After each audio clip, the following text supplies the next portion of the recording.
जय हिंद दोस्तों। आज की इंस्टेंट ब्रेकिंग अपडेट में केंद्रीय कर्मी, पेंशनर्स और सैनिक खबरों में सबसे पहले बात करेंगे कि एक अच्छी खबर है कि सीएपीएफ और आर्मी भर्ती में राउंड ऑफ नियम लागू होगा।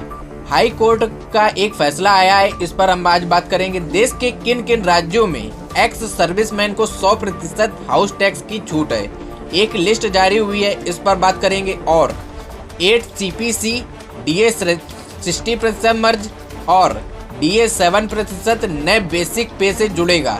इक्वल MSP 15,500 और एक एक्स ग्रुप 6,200। केस से जुड़ी जानकारी जज ने खोली पोल, इस पर अब बड़ी अपडेट है, इस पर बात करेंगे। और सबसे बड़ी अपडेट, सुप्रीम कोर्ट ने सैनिकों के हक में दिया फैसला, अवमानना का नोटिस जारी हुआ, इस पर बात करेंगे। सबसे पहले खबर में सीएपीएफ और आर्मी भर्ती में एक आदेश पारित हुआ है, जो कि है सीएपीएफ उम्मीदवार है उनकी जो हाइट होती है वो 164.6 सेंटीमीटर को 165 सेंटीमीटर किया जाना चाहिए। अस्वीकृति प्रथम दृष्टया अवैध है। दिल्ली उच्च न्यायालय ने फैसला दिया है कि सीएपीएफ के एक अभ्यर्थी को अंतिम राहत प्रदान की है, जिससे सहायक कमांडेंट के पद पर भर्ती के लिए आयोग घोषित किया गया था। शासकीय नियमों के आधारित न्यूनतम ऊंचाई 0.4 सेंटीमीटर कम था। न्यायमूर्ति सी हरिशंकर और ओम प्रकाश शुक्ला की अखंड पीठ ने कहा है कि केंद्रीय सशस्त्र पुलिस बलों में भर्ती के लिए चिकित्सा जांच परीक्षण के लिए समान निर्देशानुसार संदर्भ किया जाना चाहिए और उसकी जो हाइट है उसे फुल यानी कि राउंड ऑफ करना चाहिए।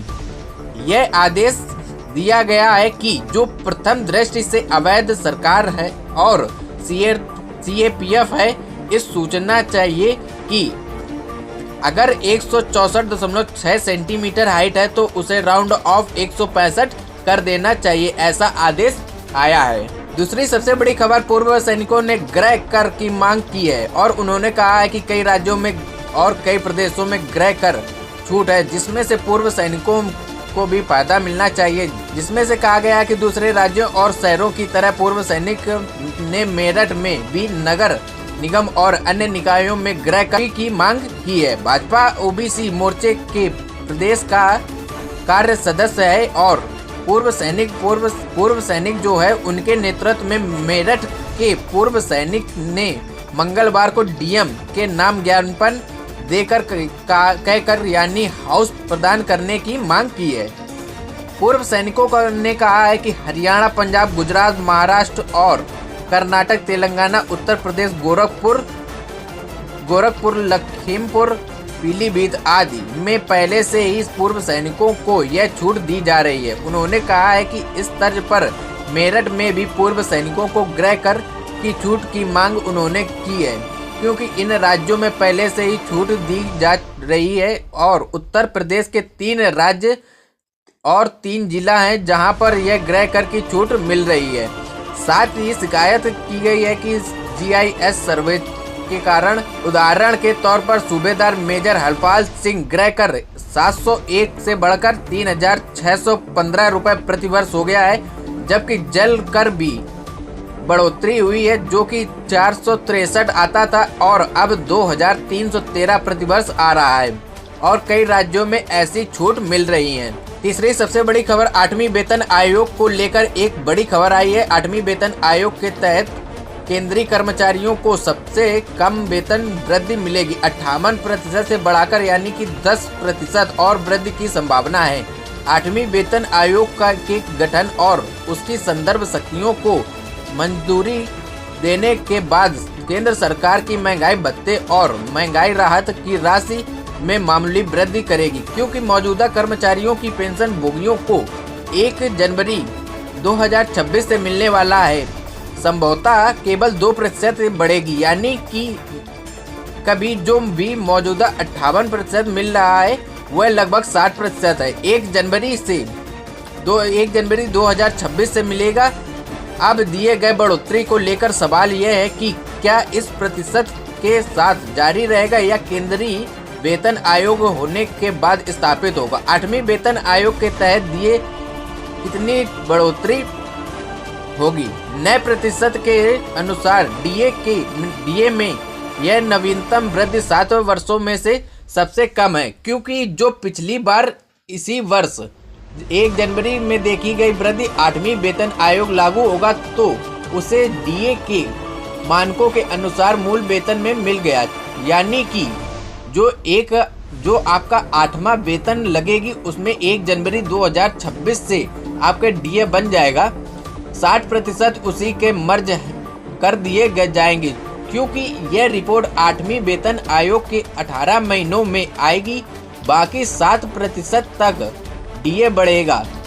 67% तक इस 7% को डीए को नया जो एड पे कमीशन में बेसिक पे बनेगा।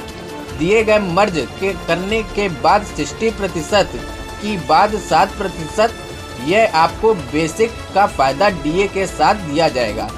इस डीए को मर्ज किया जाएगा। बाकी जो 2018 तक अगर इस पर कमीशन लागू होता है तो वह जो भी वह डीए बढ़ता है वह आपके मूल वेतन के रूप में दिया जाएगा। और चौथी सबसे बड़ी अपडेट, एक जज के बदलने भर से कोर्ट के फैसले पलटने की कोशिश ना करें। सुप्रीम कोर्ट की जज ने क्यों यह बात कही? कई मामलों में ऐसा होता है कि जो सैनिकों के साथ जज बदलने में उनके फैसले जो होते हैं वो बदल जाते हैं। ऐसा मामला ही एक इक्वल एसपी का था, जो कि पूर्व सैनिक 2018 में उस केस को लड़ रहे थे और 2025 में उसे डिसमिस कर दिया गया। कैसे डिसमिस कर दिया गया? यह मामला सामने आया 2024 में तो उसे खत्म कर दिया गया और supreme court Delhi high court में यह हुआ है। ऐसा ही सुप्रीम कोर्ट में कर दिया गया। ऐसे आएंगे जिन्होंने केस के डिसमिस कर देने और लगातार ऐसे हो रहा है। सुप्रीम कोर्ट की एक जज जिन्होंने यह बात कही है कि ऐसा ही मामला एक्सपोर्ट के केस में है। सुप्रीम कोर्ट में कैसे है और उसमें भी यही जानकारी डेट अब बढ़ाई जाती है। सुप्रीम कोर्ट की जज जो बीपी नागरत्ना जी है, उन्होंने कहा है कि न्यायपालिका की स्वतंत्रता पर छोड़ दिया है और उन्होंने कहा है कि जजों के बदलने से कोर्ट के फैसले पलटने का प्रयास नहीं होना चाहिए। यह उन्होंने चेतावनी दी है। वहीं एक कोर्ट का फैसला भी आया है कि सुप्रीम कोर्ट का उसके बाद उसे लागू नहीं किया गया।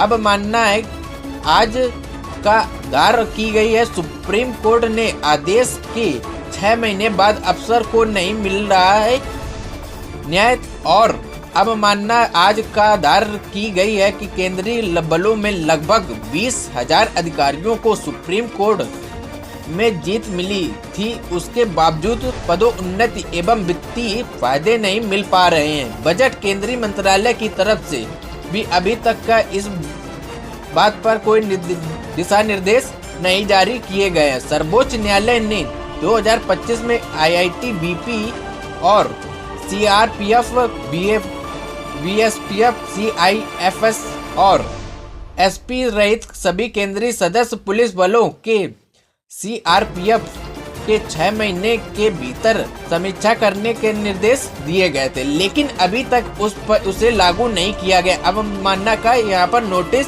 सरकार को भेजा गया है।